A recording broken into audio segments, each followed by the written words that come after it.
Hi, I'm David Webb, editor of Explore magazine. Where am I? Well, I'm totally by myself on one of the hardest backpacking routes in Ontario. How'd I get here anyway? And how am I gonna get back? Let's start from the beginning.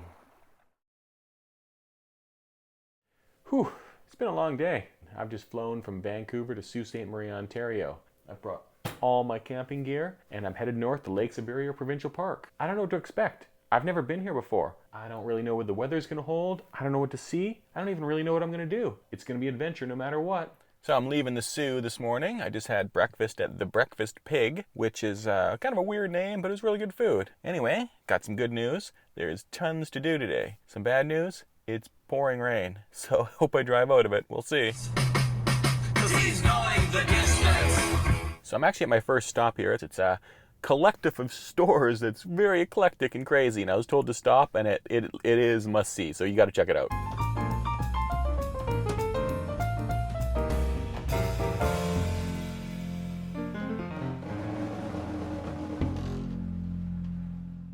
Okay, seriously, that place is bananas, but I love it. It's kind of an endangered species. It's actually up for sale right now. I hope someone picks it up because the owners want to retire. But anyway, I got the one thing I was missing, my bug zapper. So let's go to Agawa Bay Campground, Lake Superior Provincial Park.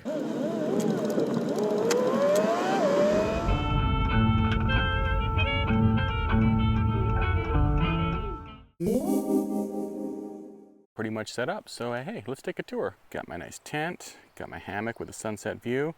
This is my land yacht of a rental car. For the most part, things look pretty good. So I'm gonna spend some time exploring the campground and go for a hike. Come on. Holy cow, it is beautiful here. The lake is so impressive. It just creates its own weather. It's probably 10 degrees colder here at the shore than it is up in the forest behind me. It's an impressive body of water. I mean, it's the biggest lake in the world, and it just, even saying that doesn't do it justice. I just love it here.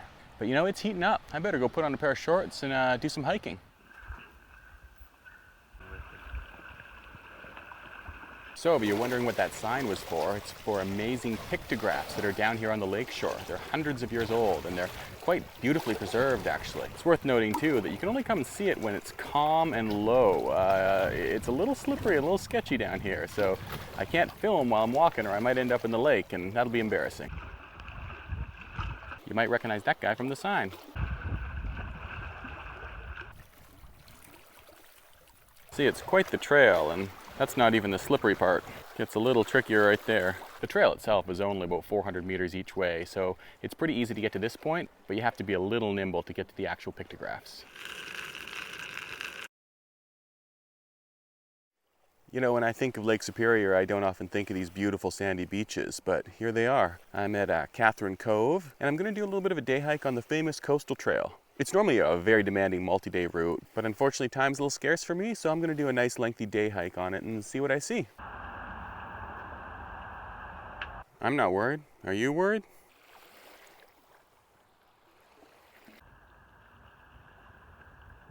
Love this exposed pink granite and vast views. I mean, this is quintessential coastal trail right here. As you can see behind me, this is the pathway. You're going to want to make sure you have the right gear, the right footwear, and the right skills to tackle this trail.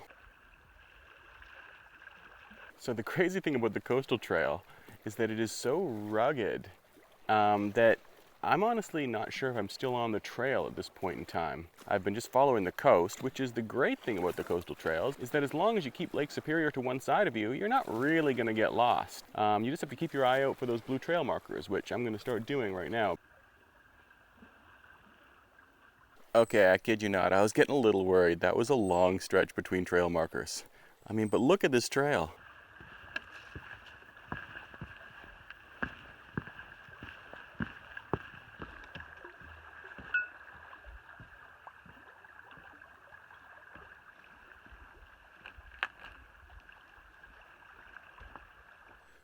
Well, I'm off the coast and into the forest for a bit. No bears, I hope. Now that I've been on the coastal trail for a couple hours, I have a few thoughts. Number one, footwear. Something like this might seem like overkill, but honestly, you're jumping over rocks, there's loose boulders. Where it's not boulder hopping, it's loose beach stones. Where it's not that, it's rooty, undulating forest trails. Really, come with something with support. Water filter. You're next to the biggest freshwater lake in the world. So you don't have to pack a copious amount of water, but you will need to filter whatever you drink. Now, I've passed a few other hikers, but you're pretty much on your own out here. And certainly, I'm not getting any cell phone service. So it doesn't hurt to have one of these too. This is a Spot X. There's a bunch of different satellite locator beacons. This is mine. I feel a lot better, and so does my wife when I have it. Bug dope with DEET. You know, the bugs aren't really that bad, but that's probably because I have this stuff on. And of course, your usual kit. Sunscreen, first aid, you know the drill. But those are a few things to keep in mind for this trail.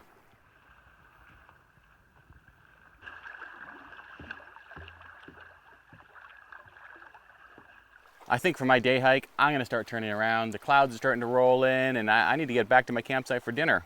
Even though today I'm doing an out and back, the trail is so dynamic, I bet it looks completely different on the way home. Just taking a little break here. The cloud cover is getting a little thicker. The weather changes so quickly on the lake, so I really want to make it back to the car before a thunderstorm hits.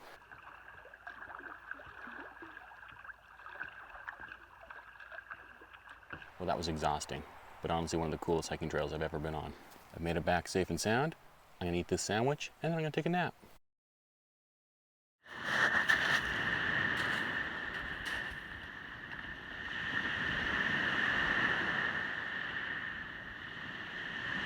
Well, that'll wake you up in the morning.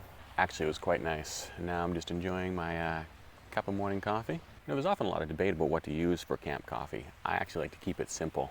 There's a lot of premium instants out there. This is Alpine Start. Starbucks makes a great one, but it's no fuss, no muss, and you can just get on with your day. Speaking of my day, I'm leaving the park, but not before I check out what's considered one of the best day hikes in the entire country. This is Old Woman Bay, another absolutely stunning spot in Lake Superior Provincial Park.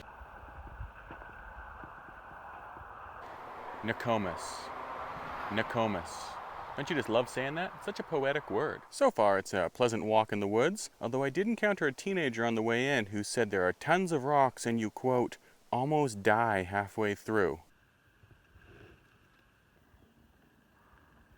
It's definitely a nice little grind up, but if I were that teenager, I wouldn't have dwelled on the rocky path, which it is, or the ascent, which on a hot day like today is a little bit sweaty. I would talk about the views. Okay, seriously. Forget what you just saw. These are the views I'm talking about. That's Old Woman Bay down there. Absolutely breathtaking. Nokomis. Time for a lunch break. My favorite hiking snack? This right here. A lot of people like those power bars or whatever, but can't beat a mini Baby Bell. You know, a lot of you might have noticed I'm wearing trail runners on this hike, not the big backpacking boots I had on yesterday, which I'm confident doing even on a steep, rooty, semi-technical trail. But if you have any ankle issues on the Nokomis Trail, I'd recommend some boots, something with support. Just gonna take in this view for a little bit and get going. Okay, I'm back from Nokomis. That was a great 5K hike. I mean, I'm from Vancouver. We have more 5K hikes than you can shake a stick at, and that rivals any of them. I noticed the people I did encounter were actually doing it the opposite direction as me. I took a meandering route up and then a steep descent down. Most people were doing the steep ascent and then the meandering descent. I don't know, I kind of think my way is the best way, but if you want to do it my way, turn right when you get on the trail. If you want to do it their way, turn left. On to the next destination, which is something totally unique for this trip. Okay, I lied. I'm not at my next destination, but I wanted to show you this. I'm in Wawa, Ontario, and you gotta see it. I give to you the Wawa Goose. I just love stuff like this. It's classic roadside Canadiana. Stuff they just don't do anymore, you know? They don't build big, silly attractions like this to get people off the highway. Okay, I keep lying to you. There's one more stop I want to show you. It's gorgeous. Right? Okay, on to the next. So tonight, I've traded in my tent and sleeping bag for accommodation at beautiful Rock Island Lodge in Wawa, Ontario.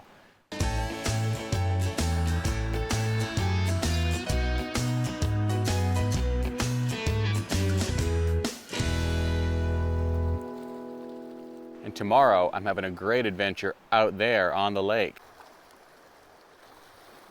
The water's a little wily behind me, so I hope the kayaking trip tomorrow goes okay. Hi there, I'm Jake from Naturally Superior Adventures. Today we're going to be doing a little half-day kayak tour out on Michipicoten Bay in lovely Lake Superior.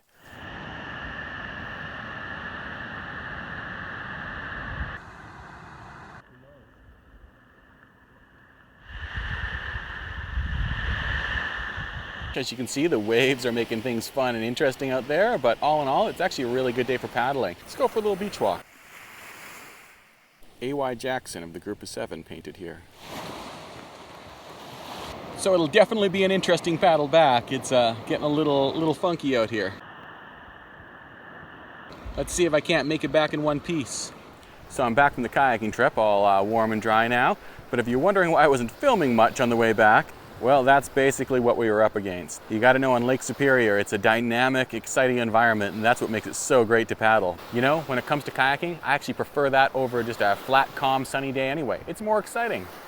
It's pouring rain. I'm headed south to Pancake Bay. Let's check it out. I hope the weather clears up, because I'm in a tent tonight. Well, I've arrived in the Caribbean. No, this is Pancake Bay, just north of Sault Ste. Marie, Ontario. I just got here, haven't even set up camp yet, but I had to come take a look at this epic beach, see if it lived up to the hype.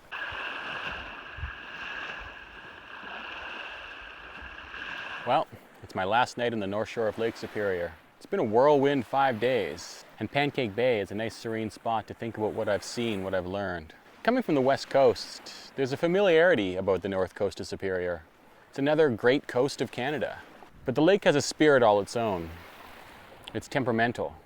It can be grim and moody one minute and clear and inviting the next.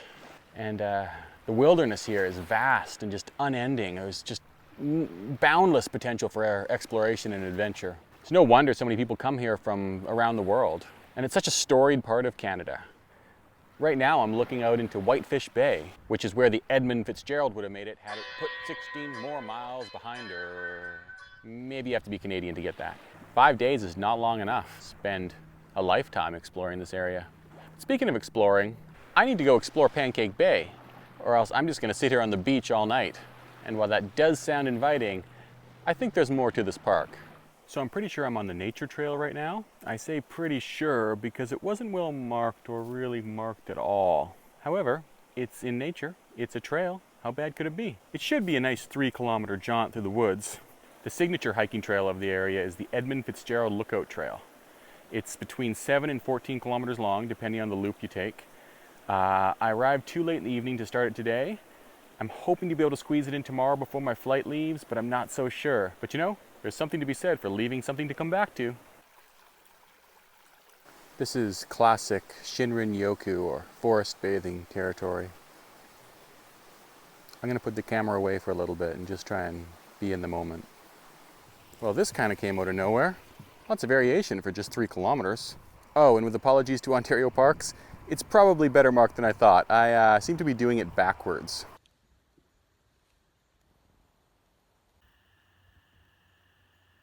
Okay, so I just had a bit of a confusing experience. Just passed a family who asked me if I'd gotten to the lookout yet. I think they mean the Edmund Fitzgerald lookout, but I don't think I'm on that trail. Unless I've made a grave error, and I am. But they didn't get to it either. They said they've been walking for an hour and a half to 2 hours. This is supposed to be a 3-kilometer trail. I mean, that's kind of the danger of not paying that much attention, you know? I mean, you get lulled into thinking you're just on a simple trail, and you might not be. And it's well marked, I'm not too worried, but if it's another hour and a half, I'm gonna barely get back before dark. Like any good hiker, I've got the gear to spend a night out here if I need to. I just don't want to.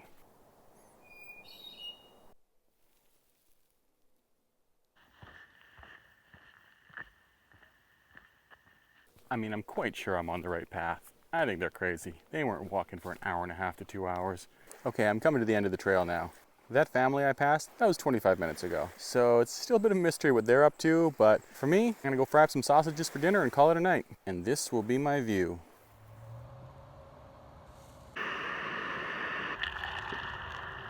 Now, unfortunately, I don't have time to squeak in the Edmund Fitzgerald Lookout Trail, which is a bit of a bummer, but I'm already running a little late for my flight back in Sault Ste. Marie, so I kind of have to bomb back. Airports, am I right? Really wishing I was back on those Superior shores. Only in my dreams.